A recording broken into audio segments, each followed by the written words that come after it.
just in case there's not enough room there. Yeah. Aloha, and welcome to Wisdom Dialogues with Hope Johnson, coming to you from Hawaiian beaches on the beautiful big island of Hawaii. Some people say Hawaii.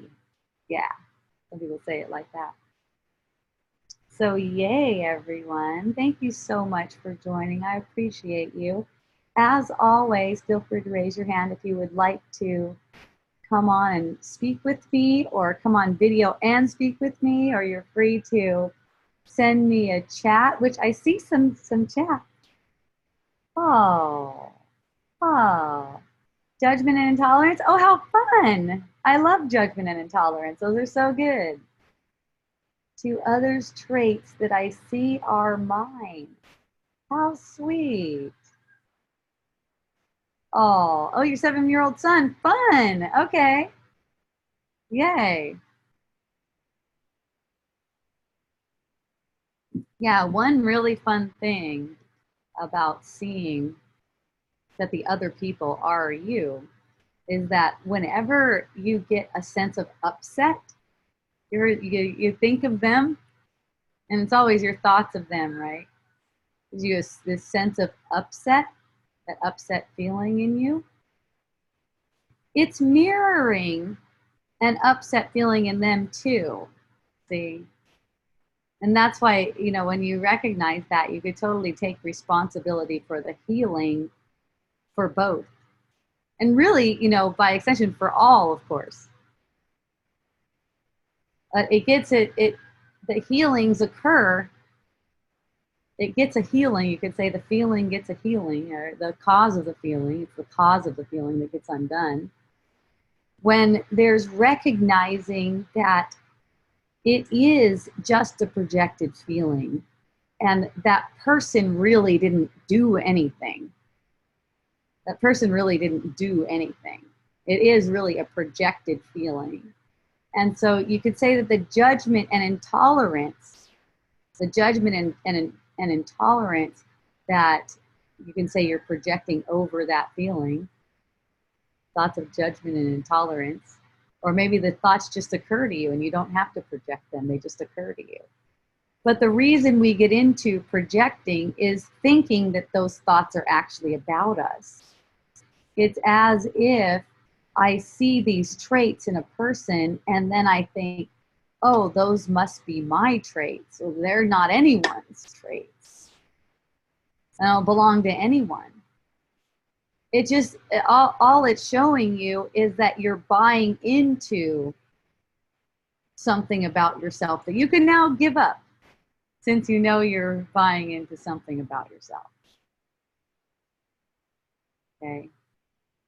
It's not talking about you, not talking about them. It coming up, the judgment occurring to you is a blessing. It's a blessing, because that's how it gets undone, by it occurring to you and you being aware of it. That's all. If you find yourself in a funk, it's because it occurred to you and you believed it. That's all. So like now you can just stop believing in it. Really. You just make another choice. Yeah. You got it. You got it. You just make another choice in any moment.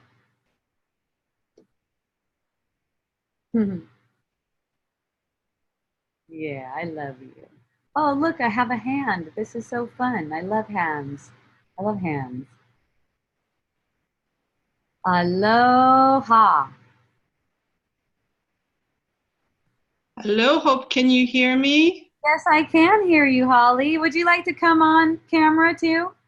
Oh, sure. Why not? Why not? It's so fun. Awesome.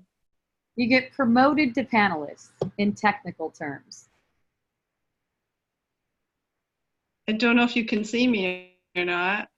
Well, I think it takes a moment. You might Okay. have to activate your camera. Let's see if I can do that. How's Oh, that?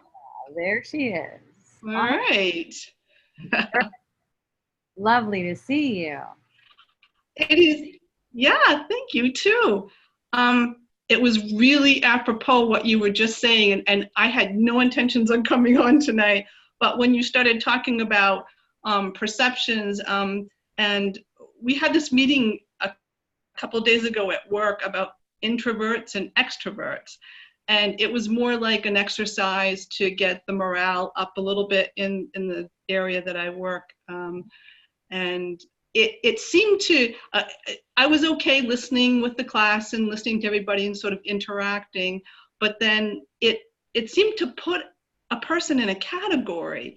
And instead of being inclusive, I actually felt like I was getting really angry, like, wait a minute, you know, sometimes I'm introvert and sometimes I can be extrovert, but it depends on the company in which I'm in. I can get really excited, or there are people that I'm around that just, they don't have the same energy. And if they all have the same energy that's negative, it might bring me down. So I really felt like I was being labeled, and I felt myself, instead of being inclusive in the class, I felt like I was starting to recoil because I was getting mad. And I thought, is this my perception? Is it just me? Is it the energy? So I really, when I was listening to you talk, I'm like, oh my gosh, this is exactly what I was doing the other day. How wonderful. Yeah. Isn't that so fun to see? It is, because it gave me, I was trying to open up going, okay, what is this really about? This can be exciting. I'm trying to like, okay, this can, what would Hope say? This is an opportunity to learn. Definitely.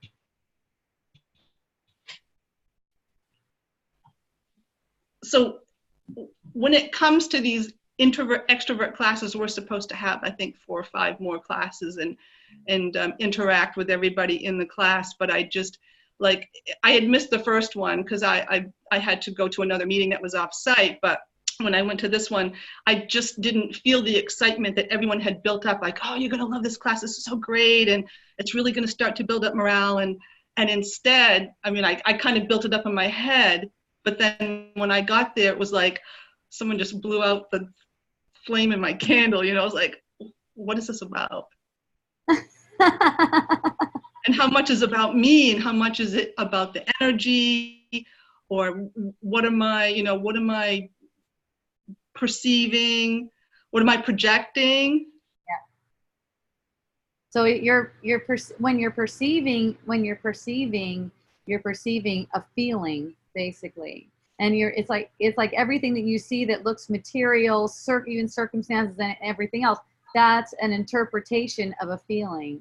So that's why we cannot come into contact with each other unless there's a potential for healing together. It's like we're reflecting each other. We're like mirrors of each other. So whatever you're sensing with, you know, you're sensing with other people, you could say. So whatever you're sensing in the room is giving you an opportunity for a healing in your own mind, that's not separate from the people that you perceive. It felt like I had singled myself out. So it felt like everybody in the room, which was about 15 people, they were happy and like I said, they were interacting, and I just sort of, you know, stopped. So I felt like the only healing that had to be done, I'm thinking in my mind, it's like it was me and not them. Yeah, it's always your own mind. It's always your own mind. And look, don't look at the surface perception, what they seem like, what they look like, they're excited, whatever, anything like that. Look at the energy, because it's an emotional journey. It's an emotional journey, and there's 2 emotions: love, fear.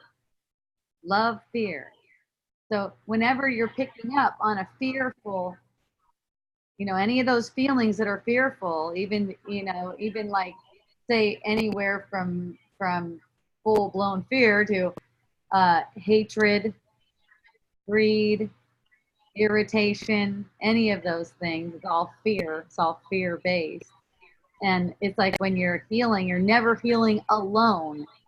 And there's only one of us. So once you reconcile those two,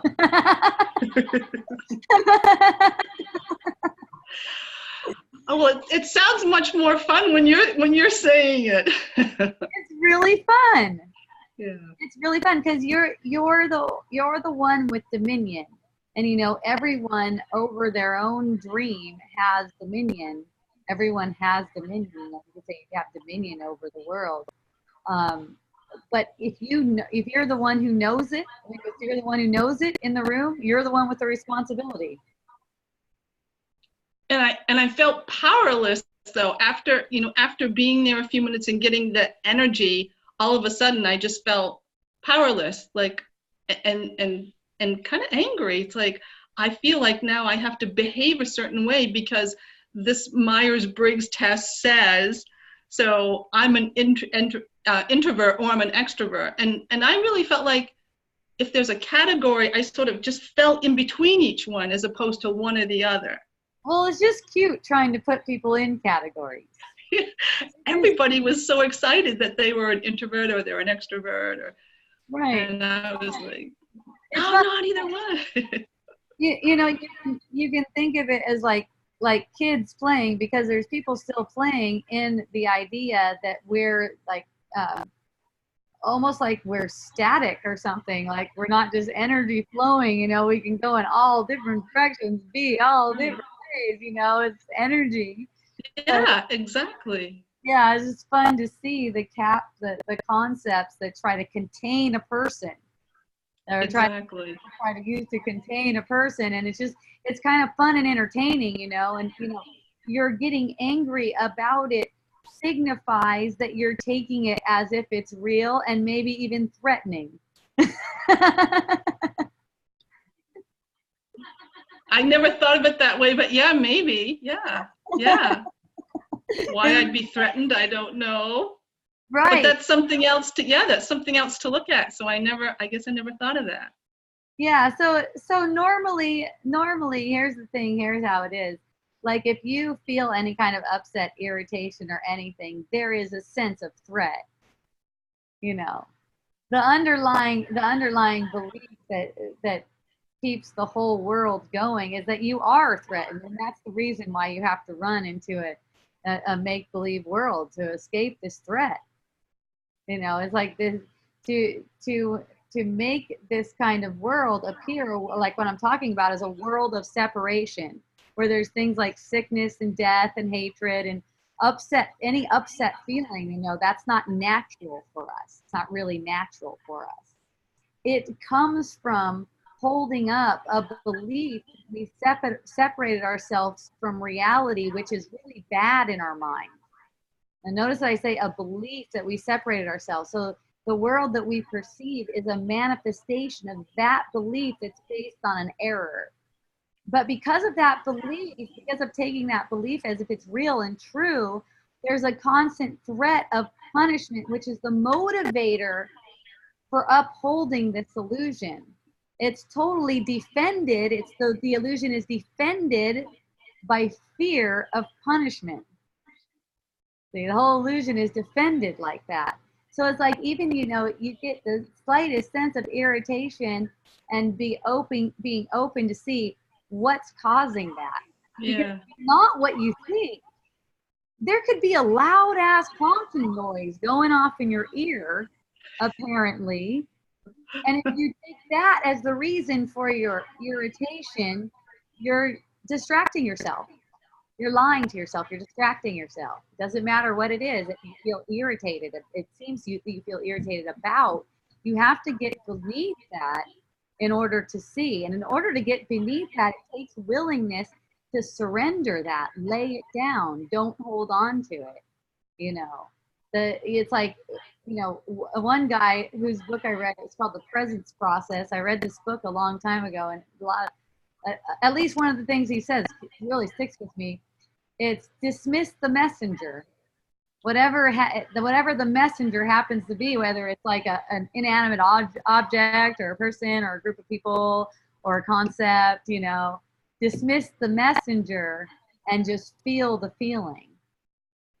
Just get the feeling of it. And, you know, it's getting the feeling of it, knowing that you projected that entire scenario just so you can get that feeling. It's really. So if I projected it just to get that feeling, Yes.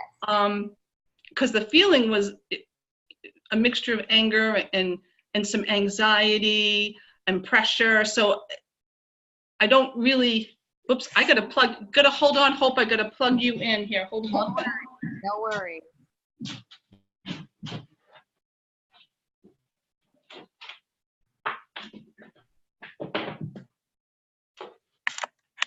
You really want that feeling because of what it's for. Oh, good. We're having a thunderstorm, so I had unplugged, but I guess I was running out of battery. Okay. And I think that made my connection worse somehow. You don't have the best connection at the moment. Oh boy. Thank you, Goda. I see your questions. I can see you, Hope, but I can't hear you. So Okay. you may want to go to the next person. Well, I'm going to mute you and answer that. And then if you have more questions, chat me. Okay. I got to stop pinning your video first before I can do that. I can't hear you, but I can see you. Okay. So I muted Holly's audio. She was asking about the anger and the whatever the other feeling is. I forgot whatever the other feeling is. And, you know, a lot of times people say, why would I do that? Why would I project a scenario just to get a feeling? Because of what it's for. Because it's that when that feeling arises, it gives you the opportunity for a healing. I'm not kidding. It's like a healing miracle. You can call it a miracle because it changes everything. It changes the way you're looking at the world. It changes your mind about who you are. Okay, because you're taking yourself as small. If you ever have an upset feeling, you're taking yourself as small. And you know why you want that feeling? So you can see that you're taking yourself as small. You can see that. You can get that. Okay, and that'll help you to recognize what thoughts you're holding against yourself. That's what the feeling is for. This whole illusion is for undoing the main thought against ourselves, which is that we're guilty. We separate ourselves and we're guilty and we deserve punishment and we're in fear of punishment. Okay? It's for undoing that. And it's a feeling ride, the total feeling ride of undoing. It's all feeling. So, you know, when I get a feeling like, you know, they're putting me in a box, for instance. So they're putting me in a box, they're labeling me or something like that. Whatever that feeling is, the anger, you know, different people have different feeling about it come up. Whatever the feeling is coming up for you, you can also rest assured that they are getting a feeling that's equal. Say they're getting a feeling that's equal. And don't even look at what the surface is. Okay? Because at that moment, you're in projecting mode. You're getting a bad feeling. You know you're in projecting mode. Okay? And if you're in projecting mode with a person, they are also feeling that. So you can withdraw from that energy just by allowing yourself to completely get the feeling as it is, as a feeling. Not as if they're doing it. It's like you take your condemnation. Oh, never mind. I forgive that condemnation. Forgive that condemnation because it's meaningless because they're not doing anything. Nothing's happening. Okay? Not because they deserve forgiveness, because they haven't done anything that would warrant forgiveness. So it's not.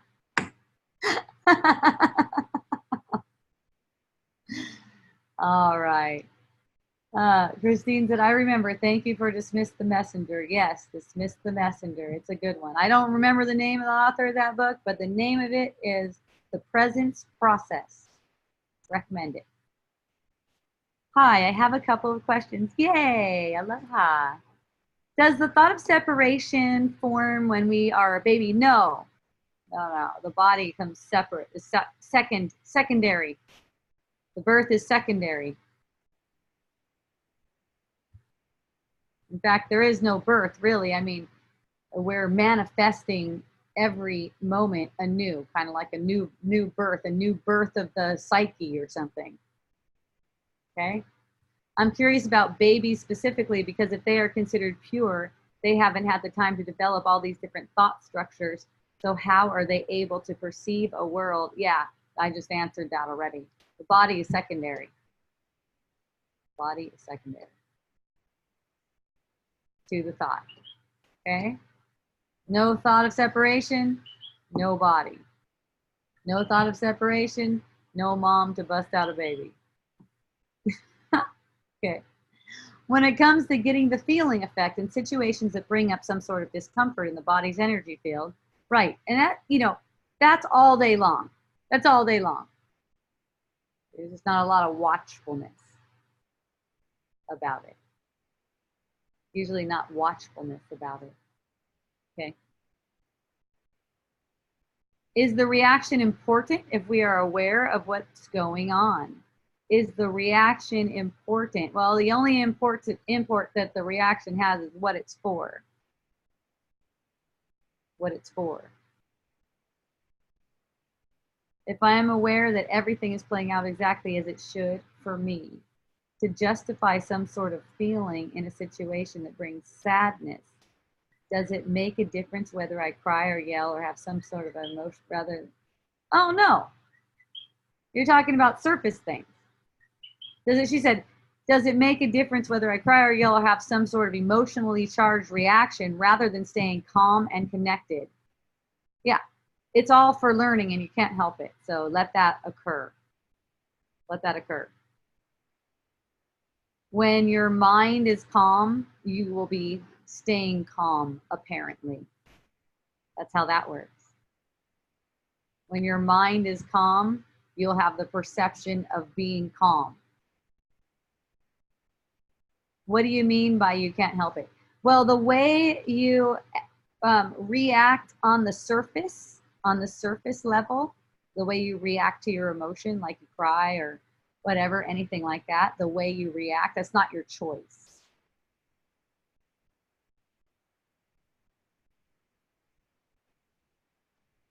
But you always, always, always, always have a choice in how you're going to see that, how you're going to see your reaction. Okay. Remember, it's all for learning. It's not for trying to control how you behave in it. It's all for learning. So it's like turning the eyes toward the energy sensation, remembering that this is an energetic ride, that nothing is really happening.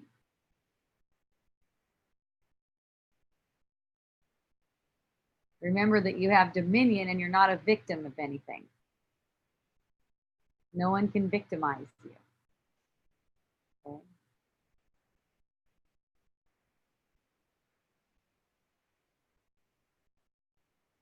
That's the best when you feel triggered by a person. That's something to bless. Something to bless. I had one friend ask me, do you really believe what you were saying? Like from moment to moment, like in your day-to-day life, do you really believe that what you were saying? Or do you ever lose faith? You ever lose faith? Well, I don't feel like I can lose faith. I don't feel like I could lose faith. A thought could occur to me trying to get me to lose faith, trying to get me to believe I lost faith, you could say it that way. Trying to get me to believe I lost faith. I look at it like that. Like every thought is a new, you could say it's a new opportunity Just acknowledge what the truth is, because every thought is like, it's almost like an offering.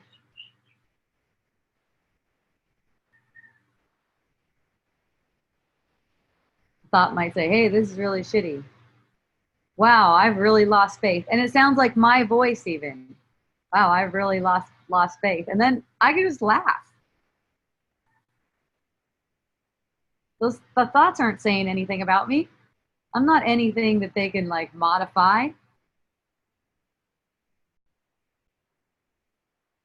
So you can't help it means you took the thought to be true, to be real and true. So that's why you're going to bust out crying. Or that's why you're going to bust out in a yelling, emotionally charged, she said, an emotionally charged reaction. Look, that's your under the, you know, you are making a choice from a different level, from a very different level though. It's the result. That reaction, it's the result of thinking a certain way. Now, while you're in the midst of that kind of reaction, you can just acknowledge the truth too. You have the choice. It doesn't matter what seems to be arising. Still have the choice. Nothing happened. Nothing went before. Nothing happened. Still have the choice. Even in the middle, you bitch. Oh, shit. Excuse me. I just thought you were something that you weren't.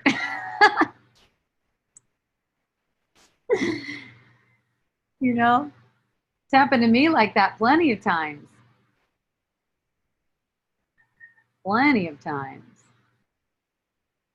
I might be right in the middle of accusing someone and go, oh, shit. Never mind. That's not true. But I just thought that's not true. Never mind. It's really simple. You can't get it wrong, and you always have a choice. Okay? Can't get it wrong, and you always have a choice. Isn't that great?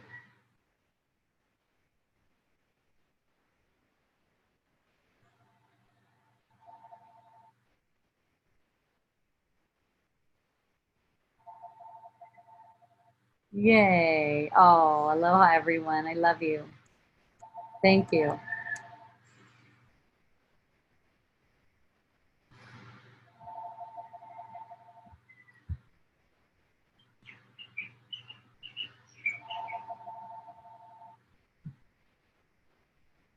And anytime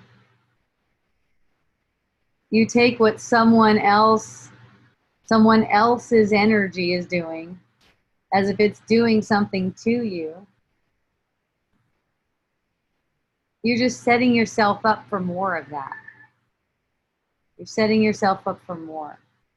Like if you say, oh, you know, here I am in this room with these people who are vibrating at a different frequency than I am. So therefore, this is draining or something like that. I don't want to be here. The only reason the ego's voice, and that is the ego's voice always saying stuff like that, the only reason that would come is to distract you from what it's for.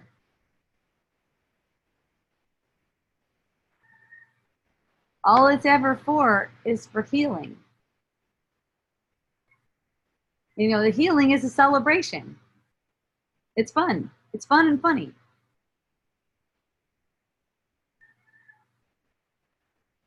So you get the feeling of what's taking it as if it's serious. What's taking the lightness away from it? What's taking the joy out of this?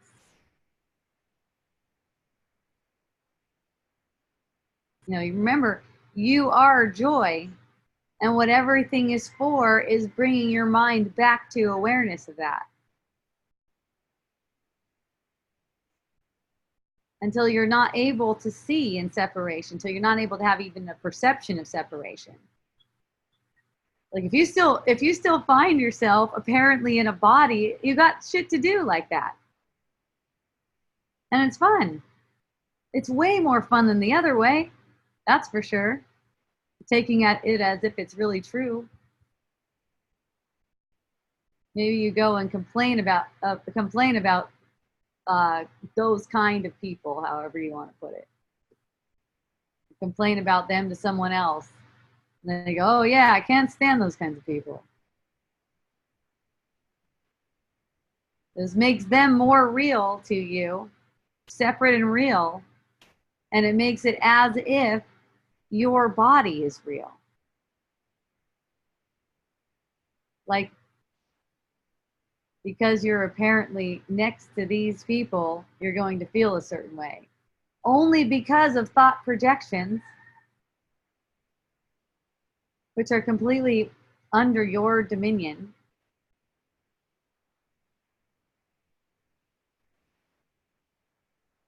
Basically, accepting the forgiveness is accepting the forgiveness for your own mind, for what you made them out to be.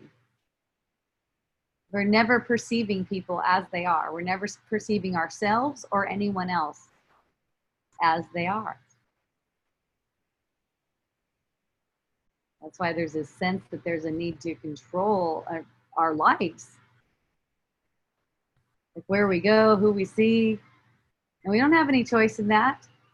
We're not even going to pass someone on the sidewalk or drive next to them in our car unless there's some healing to be had between us. Okay? No choices on the surface. When you recognize there's no choices on the surface, you know what? You can use all of the perceptions for healing. What causes this perceiving, this misperceiving? You can call it misperceiving.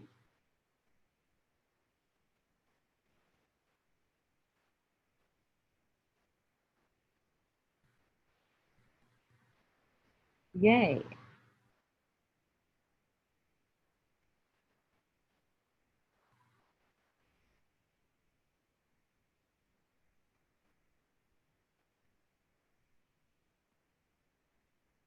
When misperceiving is permitted, when it's just permitted to be the reality, be what's accepted as reality, the misperceiving is allowed to be accepted as reality. Basically, that's like an attack on the body. It's making illusions of sickness and it's leading toward death. And that's why we have the perception of these bodies getting weaker and sicker and older and dying. Isn't that fun? It's funny. It's funny because there's no such thing. We can laugh at everything. We can laugh at everything. We can laugh at even death. We can laugh at suicide. And one person come to me about suicide. I'm going to jump off the cliff and stuff like that. It's funny. It's fun and funny.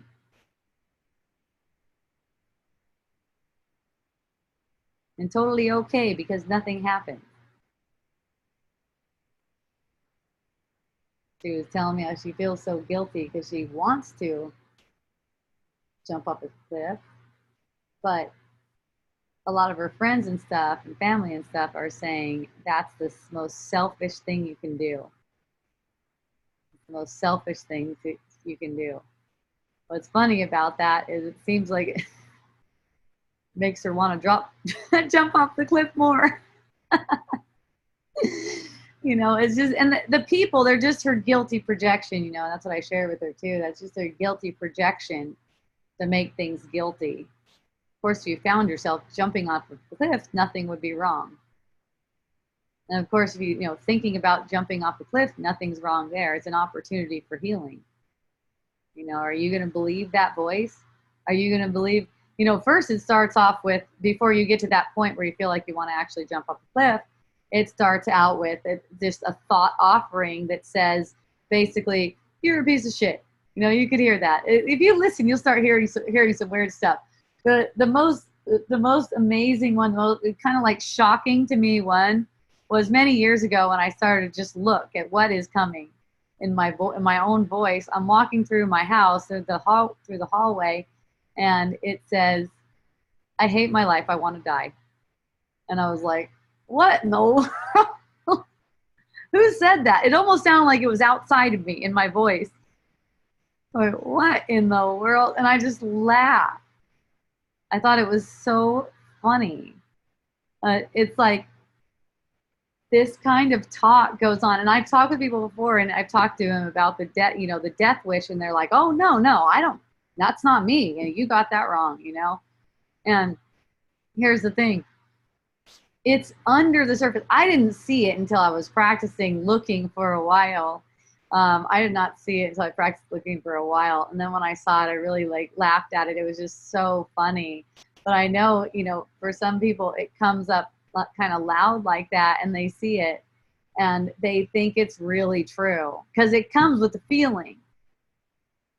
It comes along with a feeling like this feeling like, oh, I just want to end it, And to the ego, death is rest. That's rest, because this is like really busy, It's like, death, I don't have to deal with all this stuff. That's why some people are saying it's selfish too. But it's not going to do anything. It's not going to do anything because this is it's like scenes. It's just different scenes. It's one scene. It's just one scene in a play. Like the next, another scene is coming. Another scene is coming. It's not like scenes are gonna stop coming. Because apparently that person is not with us anymore. It's not like the scenes are still not coming. Scenes are still coming in their perception. Scenes are still coming in your perception. There's a sense of a rest. There's a sense of a rest, a short rest, and then back, because there's no rest. You heard that one. There's no rest for the wicked. It's kind of like we've made ourselves into something that's wicked. So it's like there's this definite desire. You could say it's a desire. It's a divine desire. It's a desire that God gave us, a God-given desire to escape what we made of ourselves. Escape what we made of ourselves. So it's a God-given desire for that, and that's why we keep on manifesting. That's why we keep on manifesting. That's the underlying desire of all apparent desires that arise on the surface. The underlying desire is to escape what we made. Okay? And you know what? It's great because the escape comes through love. It's not a violent escape. It's not a breaking out. It's not a punching your way out or something. The escape comes through love. It comes through loving. That is it. And it's always love. It's always, and the way people go, well, what is that? What does that really mean? And look, it's within you. So an uncomfortable feeling arises. That is demonstrating lack of love. See? It's demonstrating what you are not. Demonstrating what you are not. So that you can see that and heal that, what causes a demonstration that denies you. Denies the truth of you. Denies who you are. See?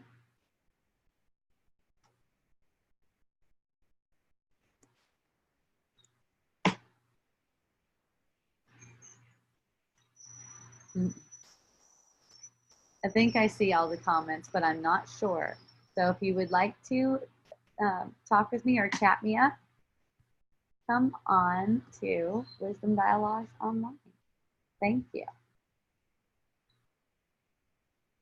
So speaking of attacks on the body,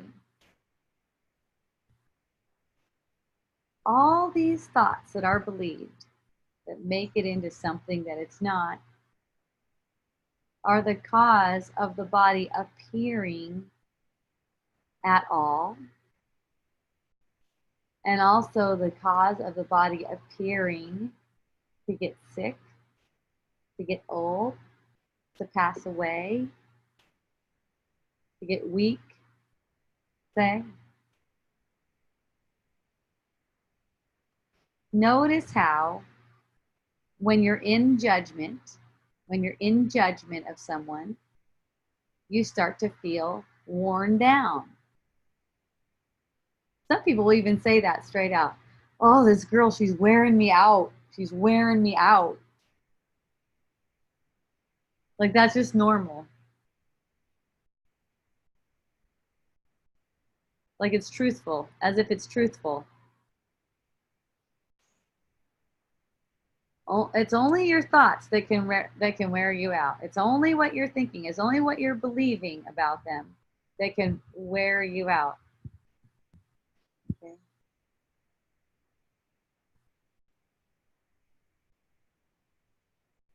And when you get worn out like that, you get that sense of being worn out, and you take it as if it's about something other than your mind making it, it causes it to progress.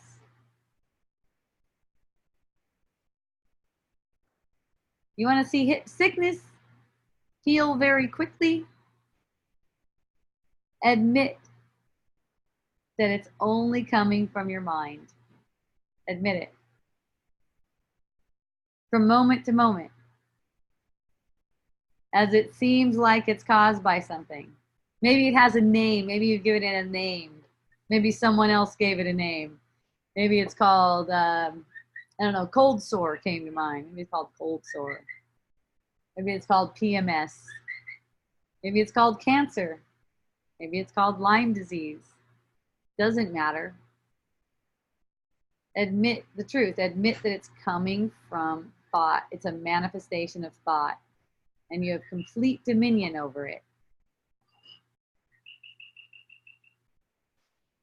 Ah. New Zealand lavender essential oil. Brand new. We just got it, our first New Zealand. It's really sweet. It's really good.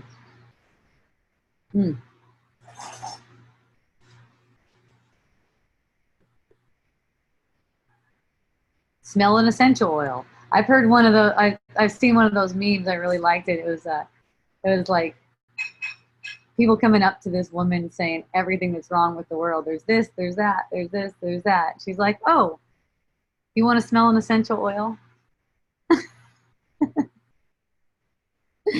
I've been at parties before and have a person tell me a really sad story or a really pissed off story or maybe like how bad the government is. And I was like, and I'll just be like, oh, here, you want to smell this? Smell this. Sometimes people can't take wisdom dialogues, you know.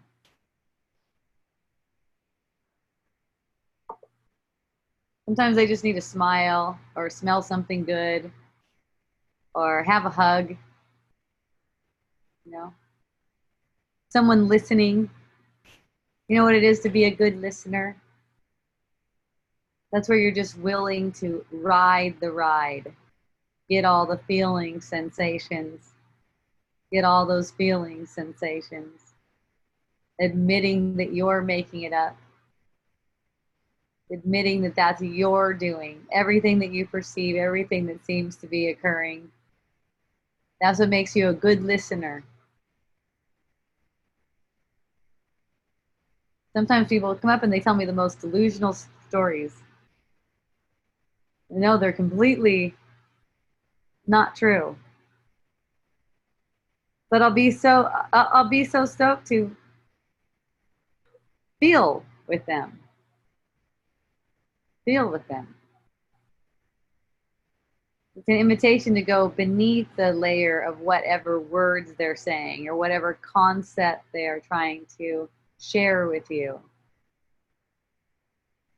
Get the feeling, heal with them. Everything's for healing. Deeper listening, deeper listening. You know, you might find someone getting pissed at you too. You might find someone getting pissed at you for not going along with their story. You might get that kind of occurrence. And if you do, just enjoy that too. Accept the healing. accept the healing, no matter what you perceive. Don't buy into the perception. Just accept whatever is being given. Accept that it is a healing. It's you're making it into something that's bad or wrong or shouldn't be, that's denying the healing. It's resisting love, let's say. It's resisting love. Remember, the love received is received in your own mind. You sense it in your own body's energy field. And you can be certain that you were given that, when you were given that healing, that it occurred and it's already done. No matter what you happen to be perceiving, if someone's pissed at you about not going along with their story or whatever you have, is admit that the healing has happened and you'll soon see the manifestation of it. How does one exercise their dominion in those situations? Oh, I think I just answered that. I don't know. Maybe I didn't. You can ask me some kind of follow-up thing on that if I didn't. But yeah, you don't need to see the manifestation to know, because you accept it for yourself. You perceive the miracle for yourself. You perceive that accepting it. Oh, yay. You perceive it for yourself and you accept it and you don't go back on it. You don't change your mind on that. You don't have to change your mind. You can if you want to, because you can stay in it as long as you want. It's okay. It's not bad or wrong. It's just painful. It's painful for you. But it's a pain that you obviously want, and it's blessed.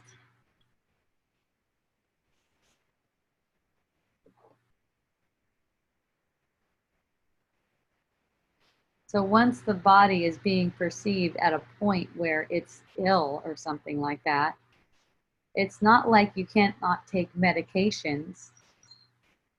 Actually, you don't have a choice in that anyways, but it's all mental. It's all mental.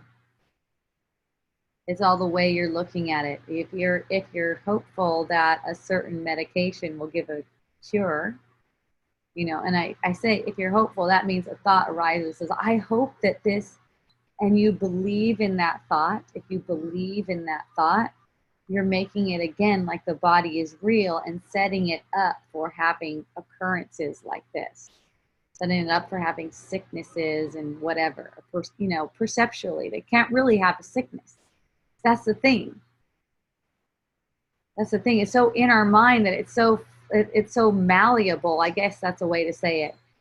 It can transfigure in an instant. It can be transfigured in an instant to show apparently healed if there's just no cause for it.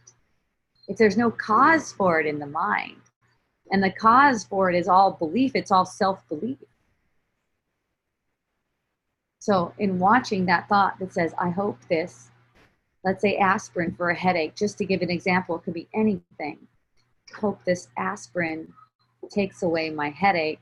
And you just recognize that thought is completely meaningless, because there's no way an aspirin could take away a headache. It's just meaningless. It's okay that you're taking the aspirin, apparently, that seems to be happening on the surface, but your mind would be using that thing to make a magic trick. That's how that apparent headache healing would go down. Your mind would be using an aspirin. It's totally different than the aspirin having power. Your mind would be using that aspirin to make a magic trick. And you don't have to hope that the mind can use that to make a magic trick. It can. Your mind can use that to make a magic trick. It totally can. And it will, if that's what's necessary for healing. That's not real healing, though. Making a magic trick, you can call it more like recovery. Recovery is a good word, because it's like recovering it up. Recovering it up. See? And if it's conducive to healing, the recovering it up, then that's going to be what you're perceiving. If it's not, then that's not. The aspirin's not going to work. Apparently, it's not going to apparently work.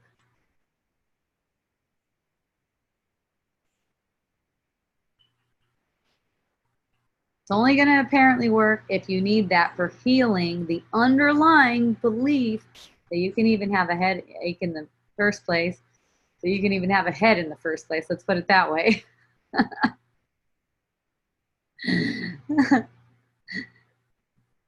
That's the only way it's going to manifest as apparent surface level healing, as in the headache's gone, if you need it for the healing, the thought process. It's beneath it. It's beneath that. See, you won't even be able to conceive of headache when it's all healed. You won't even be able to conceive of it for yourself or for anyone else for that matter. So what's being asked here is to recognize that all sickness, all maladies, even aging, even death, it's a manifestation of the mind, and it has no cause other than the mind's attraction to guilt. It has no cause in the physical manifest world. It has no cause.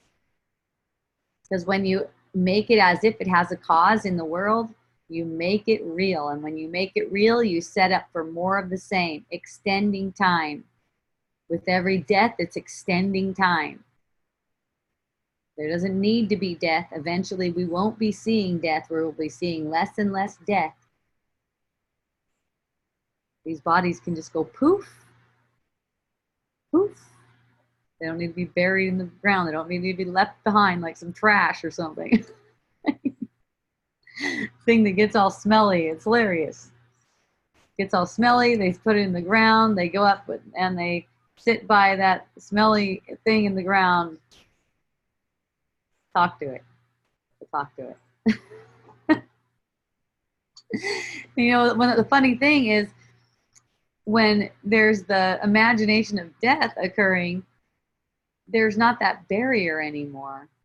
There's not that barrier anymore between you and your loved ones.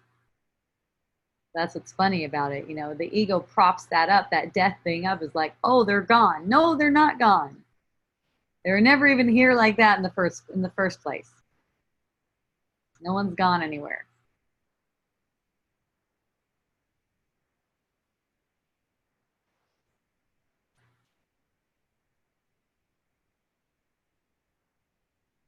Oh, I have a hand. I have the hand of the Bob. Bob Shine. I'm thinking that you want to be a panelist, so I'm making you a panelist. Yay.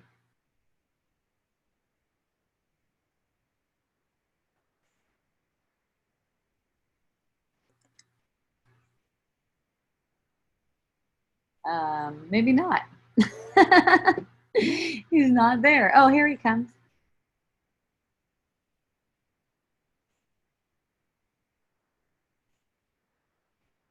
Okay, do you see me and hear me? I do. Aloha, Bob. Okay, here we are. Yeah, so it was interesting. Right at 3 o'clock, someone decides to turn off the power and change a light fixture. So, so I coming on a little late here. Right on time. But yeah, so then I was just thinking about how it says in the Bible, God is too pure to behold iniquity. So it's like, you know, you talk about, well, people focus on what's wrong with money or what's wrong with the government, sickness, all the horrors of the pedophilia and child trafficking, all these negative things. But God is too pure to behold iniquity, to behold those negative manifestations. So that's why a Christ consciousness can come in contact with all these negative things and transform them in through love into healing and oneness and transformation. And so that's just it. The more you dwell on these negative things, your diseases, what's wrong with the planet, the government or whatever, you're feeding those negative things. You're not creating or being a transparency, a source of inspiration for spirit to move through you and create a world of Christ.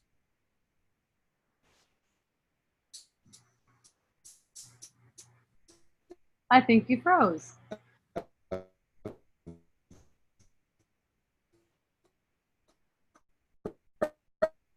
Christ's kingdom is what. Okay, you came back.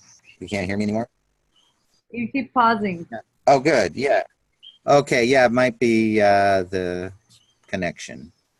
So yeah. So then you talk about the innocence that if you're innocent and pure, then you see innocence and purity wherever you go. That the all the sins and the diseases and all the errors, that's all it is. It's just errors that is transformed through the vision of being too pure to behold iniquity, to seeing the innocence, to seeing the light, to seeing basically your reflection wherever you go. Whatever is within you is what you're seeing in everyone and everything outside. So yeah, so I like that. You know how you get to see like that? How?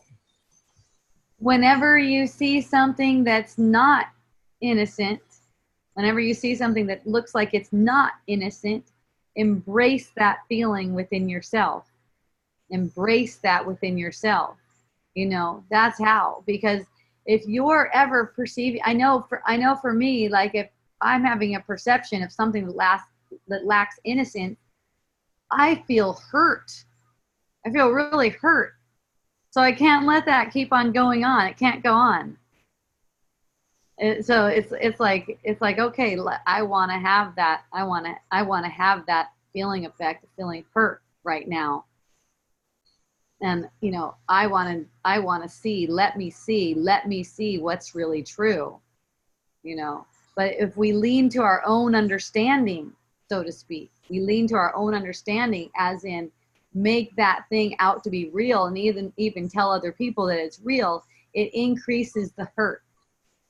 It increases the pain within. So that's how you get to, you know, seeing it like that. It's not a matter of making it up. It's not like a matter of painting a pretty picture over it.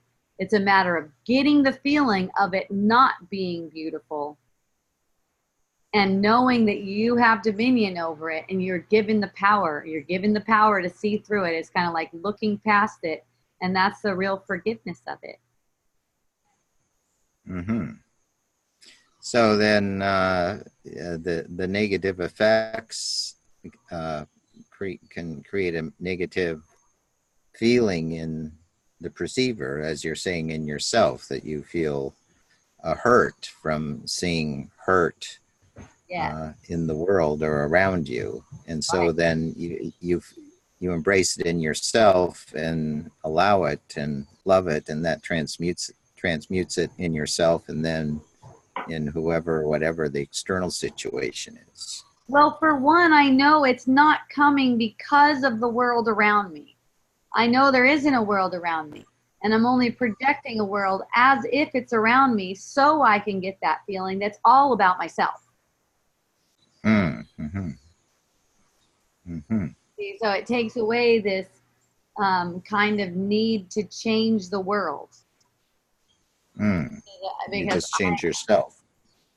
Well, basically, it's almost like you change your view. You change what you would have the world be. You change your mind about what you would make of the world. Well, yeah, the world is just a perception. It's not just a big rock floating in space. It's just a sensation. And they say, quantum physics says that our perception of it is creating it. It's not just out there, we're projecting it. And And as far as like disease go, there's the new mind body medicine that they have all the evidence that all disease originates in your mind. Your mind orders your body to have the disease. It's all Yes, within you. yes, They've found that out, that it's your subconscious mind that's the culprit in all diseases, that there's nothing outside causing it. And that's why spiritual healing, people that can just use their mind or their spirit, can transform it, because it's all comes from the mind. And there's books that have proof and evidence of that, the mind body science now. yeah. The scientists are even looking into this stuff. I mean, it already has been shown. It already has been shown that this is all in our perception. I mean, really, that's all we need to know to stop taking it as if it's real. We're making of ourselves something that we're not. We've completely modified ourselves to be something that we're not. And this whole world is all upheld by that idea that we have been modified, that we can modify ourselves, modify ourselves from perfect innocence into something else. And then we convince ourselves that what we perceive in the world, what we perceive ourselves doing, what we perceive other people doing, is really going on. That's really what's going on. That's really who we are. It's not who we are. We can accept the innocence for ourselves anytime we choose. Anytime we choose. How about now? How about now? Yep, exactly. That's why, like earlier when Goda was talking about, what if she screams and yells and she's not calm? It's like, well, even as you're screaming and yelling, you can see. You can make the choice even as, oh, I've found myself crying before, and then right in the midst of crying, immediately, the choice is made for truth, and I'm laughing, and it's like a laughter, like it's wonderful, and thank you, like that. It's like really blessed because it's a healing. It's like there's no reason to cry. There's actually no reason to cry. There's no cause for crying. There's no real cause for it. That's why I can just turn to laughter in a moment. Anger, anything like that. There's no justification for it. Yeah, well, that's just it. Laughter and crying, it's the same release. So would you rather cry or laugh? Yeah. And, you might say it's the same release, and then, one of them is perpetuating an illusion. One of them is perpetuating illusion. Any sadness that's bought into as if this is the reason why I'm sad, it's perpetuating an illusion. You're not meant to be sad. You're not meant to be anything but joyful. I know there's this movement going on. I see it, manifest, this movement about how the crying is really authentic, and it's like, no, that is not authentic. It's an authentic for the ego. It's ego authentic. That's all it is. There's no crying in love. There's no crying in love. Crying comes from, unless you're talking about tears of joy, what I'm talking about. But I mean, crying, this sadness thing, like something's wrong. It's not a problem. It doesn't mean that it's wrong to find yourself crying, but admit what it is. Admit it. It's okay. It's okay. Trying to make that into something else, it's not authentic. It's just not authentic. Admit that it's not. So you don't think if you get in touch with some repressed trauma from your past or something, your childhood, that you get in touch with some subconscious repression, and you have an emotional release, you might cry because you're in touch with some abuse or trauma from your childhood? You don't think that's a valid expression? Well, it's all a valid expression. It's just inauthenticity. You can say it's inauthenticity coming out. because whatever happened to you that traumatized you didn't happen. That's inauthentic, you're saying. Well, yeah, is it just the whole belief about it? It's like it's playing something out. It's not like there needs to be any violence against that playing out or anything. Let it play out, and of course, receive whatever comfort is coming too. Mm. Like I'm making this up. It's totally not non-authentic. That doesn't mean that it's bad or wrong. It's still beautiful, because because of you, because of who you are. And if you see it for what it is, then it's healing. Then it's healing. If you don't see it for what it is, if you take it as if it's authentic, as if it has justification, has some kind of justification, as if that actually happened, as if you really did that thing, for instance, then that's just perpetuating it. It's like recovery. Okay, now I feel better. People will go cry, or maybe they'll scream, let off some emotional tension. Oh, what a relief. I feel so much better now since I had that emotional release. Yeah, that's what it's for. That's what it's for. You got to feel better at some point. You can't just keep on feeling worse, worse, worse, worse, worse. You got to, in order for it to be realistic, you got to feel better sometimes too. So it's like that's a release, but it's not getting you to where you want to go unless you see it for what it is, unless you recognize that it's actually inauthentic and it has no cause in reality.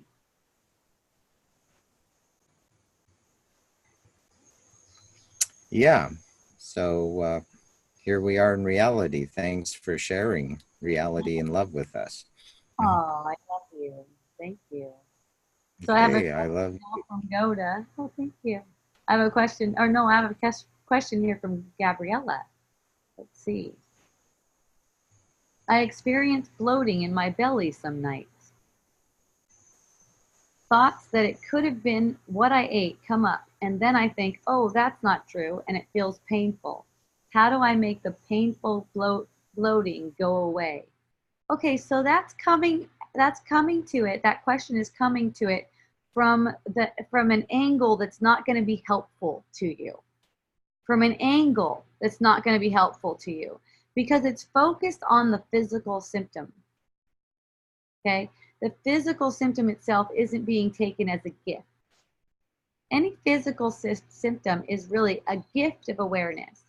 So when you try to take it as if you want the bloating to go away, what you're asking for is recovery. So then in that case, I'd recommend some kind of magic. If all you want is recovery, I'd recommend some kind of magic. I think they got pills for that. Maybe that'll work for you.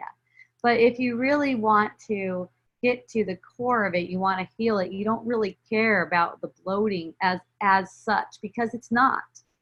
That's not really happening. The bloating isn't happening. Okay?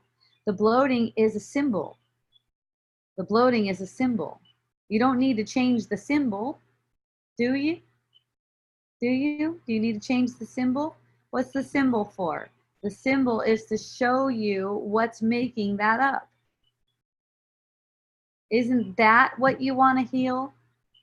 Isn't that what you want to heal? Wouldn't you rather heal the cause of making the bloating? What's the cause of the bloating? Would you rather heal at that level? See? So, when bloating doesn't have any cause, then there will be no bloating and no need for any kind of magic trick. But while bloating has a cause, you might find yourself using some kind of magic. For me, I might use the magic of yoga. I might put my legs in the air. I might put my legs up, maybe do some breath of fire or something. But then at the same time, there would be recognition that I'm not really doing that. It's my conditioning that's playing out, looking for some kind of physical relief, and that's okay. That's totally okay. I might have a bath with some essential oils. I don't know. But if whatever it is that's being apparently used on the surface doesn't really matter to me,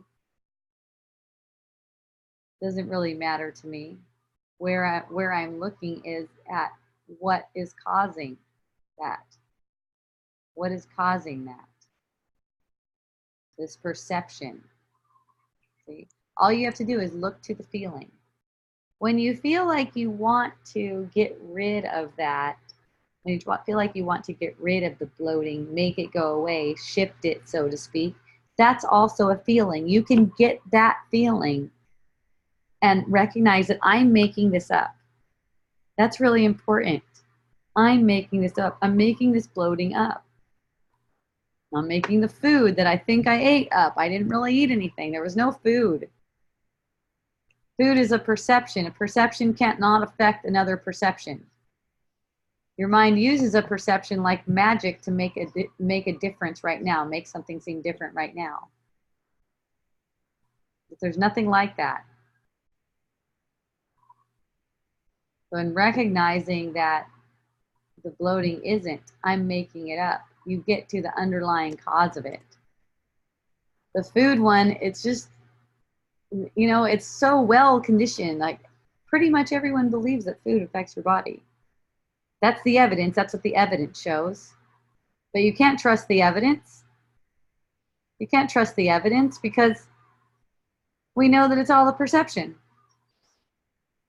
The evidence of what?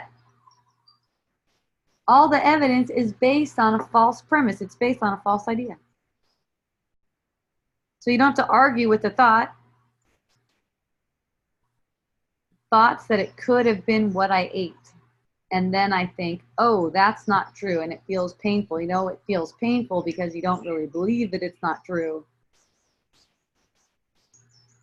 You can say that it's not true, but you don't really believe that it's not true. So the pain is coming up to help you with that. You see how beautiful it is? See how beautiful that pain is? Because of what it's for. It's not beautiful in itself. It's beautiful because of what it's for. It can really help you. Really be a helper for you.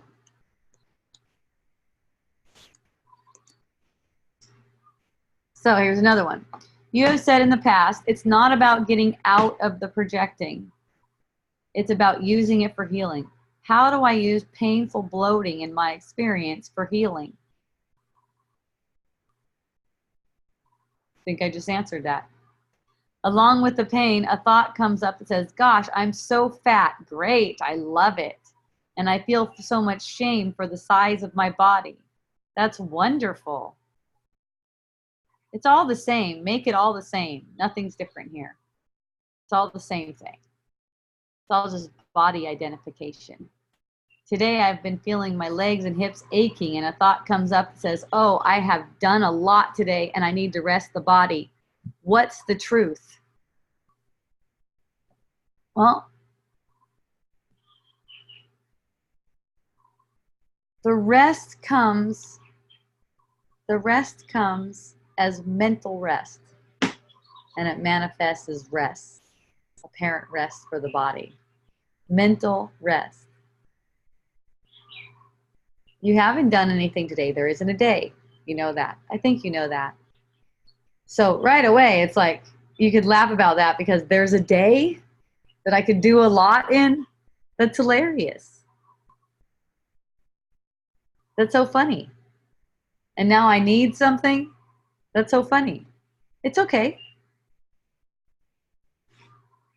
It's not a matter of trying to manipulate the surface, like trying to make it so that you don't rest the body, let's say.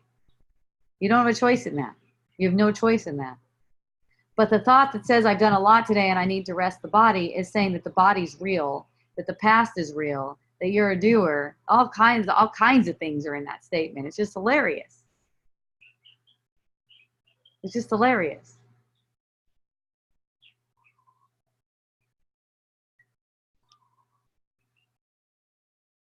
And don't you notice how that makes you feel more tired?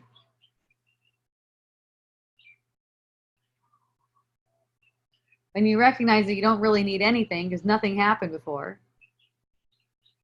you may find yourself resting anyways. Look there's Christine. She's going to sleep right now. Good night, Christine. Mahalo to you. She says time to sleep. She doesn't need to buy into something about that. She can just go to sleep.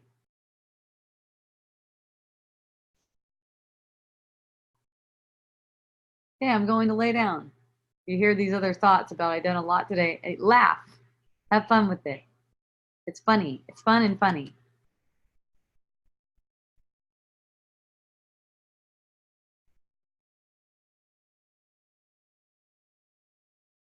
Yeah, momentarily. And it's all momentarily. It's so impermanent, so temporary that you get sucked into some kind of thought pattern. And then you could see where you are, you could see who you are, and let that thought pattern just poof, go. It comes and goes. Don't worry, it'll take care of itself. You don't need to do anything to it. You don't need to do anything to that thought pattern. It just comes and it goes. No problem.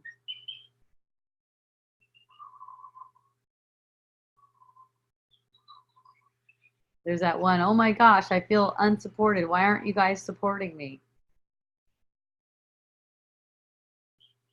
Just let it fly. There's no one there. There's no one there to support you or not support you. You can say that the people that are coming to you are totally supportive of you. Everything that they're saying, everything that they're apparently doing is bringing up a feeling in you. And you ask them to do those things, by the way. You ask them to do and say those things exactly like that. It's on the script that you gave them. It's kind of like on a script that you gave them. So that you can get that feeling because you know what it's for.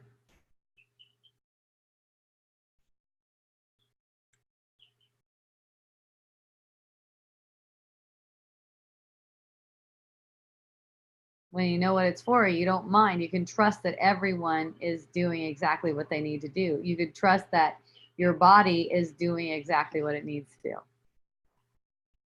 Any kind of malady it's showing. One of my friends yesterday on Wisdom Dialogues in person asked, well, what if my kid gets a cavity and then I don't have money to pay for the dentist? It's like, nothing happens. There's only now. It's an emotional ride. All these thoughts just come up to scare you. If that comes to pass, then it'll get taken care of the way it gets taken care of. And look, it's all an emotional ride. It does not matter what it is. You can throw anything into the mix. It's the same thing. Doesn't matter what you bring to it. It's the same thing every single time. I've been asked this week, well, what about in business? What do you do in business? It's the same. Still the same. Any thought comes up, I need to do this, for instance. You can just laugh. You can let your guidance come in the moment. Constantly come in the moment. Oh my God, what if there's not enough money? You can laugh. There's always enough money to have the experiences that you need. What about the debt? Hooray. That's great. Whatever perception seems to be arising, that's exactly what you need. Being happy to be that one who gets that kind of experience, knowing what it's for, and knowing what it's for. It's this desire to try to change it, the desire to try to change the experience. Why am I still experiencing this body fat or debt or not enough or shitty relationships or anything like that? You know, you're only having the experience of things like that so that you can see through them, because you can. You're not being given any more than you can handle. You're giving it to yourself because you know you can see through it. You know it doesn't have any power to affect you.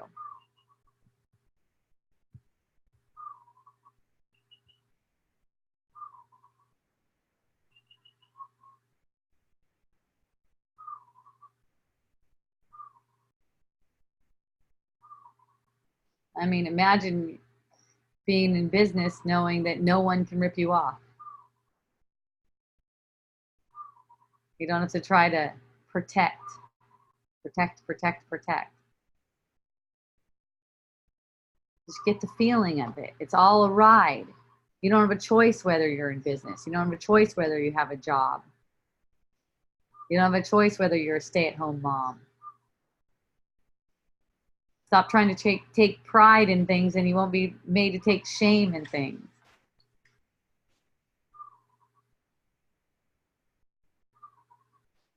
Let all the personal projections of shame on you. You shouldn't so and so.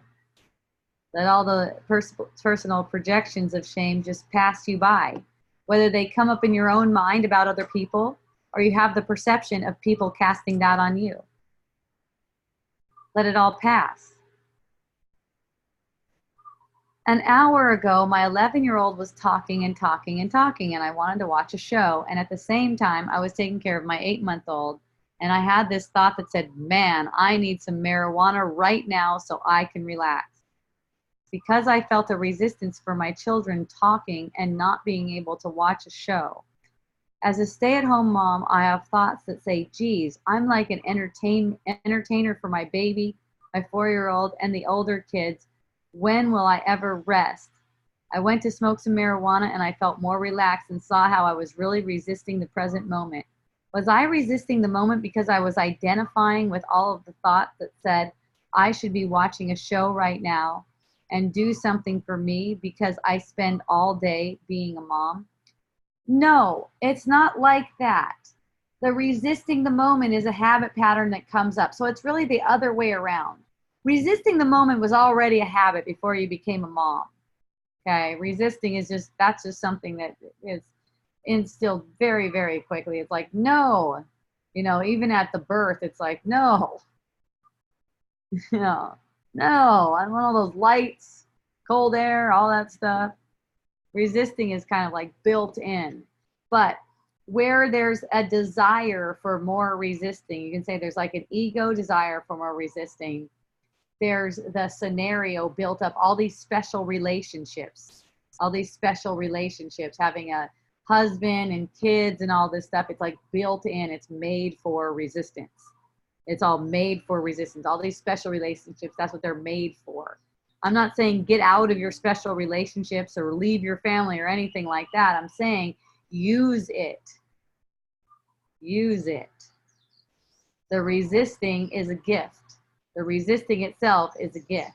So you're in watching the resisting, because the resisting is symbolic of what you're resisting in thought about what you're believing of yourself. Okay? It's symbolic. So it's set up for resisting. These relationships are set up for resisting, and you watch the resistance, and sooner or later, and even from time to time, you're going to see it wear away more and more, where the resistance arises and you can just embrace it and it becomes exciting. It's good. It's a good feeling. It's not like you need to run away. It's not like you need to run away from it. It's like, yes, you open to it. So, I get the same kind of, I know exactly what's going on because I have 3 kids. I definitely have that perception. When I get the perception that I'd rather be doing something else than whatever's going on, that the kids have me, they want my attention. Let's say they want to show me something, or they have my attention or something like that. I'll let myself be really still inside and look at the resistance, watching the resistance. I'm still listening to the kid. Both of these things can be accomplished at the same time. I'm still listening to the kid.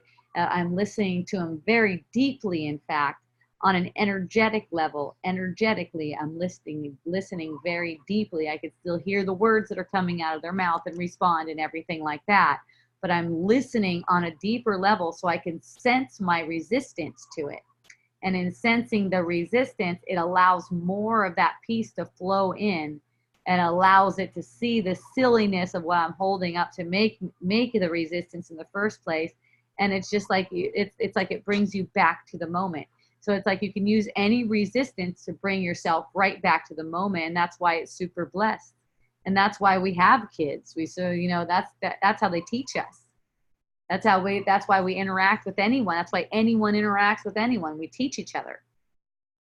We show each other where our resistance is. Okay.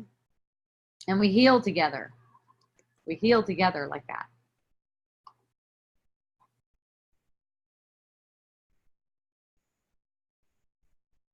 The calmness, the sense of calmness comes from willingness to embrace that resistance. That's where the sense of calmness comes from. You cannot make yourself to be calm. People can feel you. You know, you're naturally calm. You're already calm. In reality, there is no resistance. Right. You're making up the resistance. Right. You're making up the resistance. Resistance is symbolic. It's symbolic of the guilt. So thinking of you're separate. Yes, that's right. Symbolic of guilt from thinking that you're separate. That's right. That's right. So then you don't have to, like if you find yourself smoking marijuana, fine. If you don't find yourself smoking marijuana, fine. Either way, it's working out. You get the sense of resistance and you get the embrace. Doesn't matter. Doesn't matter whatever, you know, kind of thing. But the thought that you need marijuana, that's one of those thoughts that says you're dependent on something. You're not dependent on anything. You don't need anything. You are it. You look through that resistance, whether you have the marijuana or not. Some people will use marijuana to make themselves feel guilty. I've seen that a bunch of times. Yeah, smoke marijuana. Don't use anything to make you feel guilty. I don't care if it's meth. I don't care if you're snorting meth. Don't use anything to make yourself feel guilty. You don't have to. Hey, buddy. Hi. So anytime I feel the opposite of love, I'm making it up to undo guilt, and it's not true. You've got it. Got it. You got it. Peeps got it. I don't know if there's a whole lot more for you to say. These Peeps got it. Dialogue of wisdom. The dialogues of wisdom. All right. If anyone has any questions, raise your hand. Otherwise, seems like I'm signing off. Yay. Yay. I'm here every Tuesday, 3 to roughly 5. I love you, Yulia. Thank you, too. If there's not a lot of questions and stuff like that, sometimes it's 4:30, but you know, you never know. So roughly 3 to 5 on Tuesdays. Aloha, Lionel. Thank you for joining.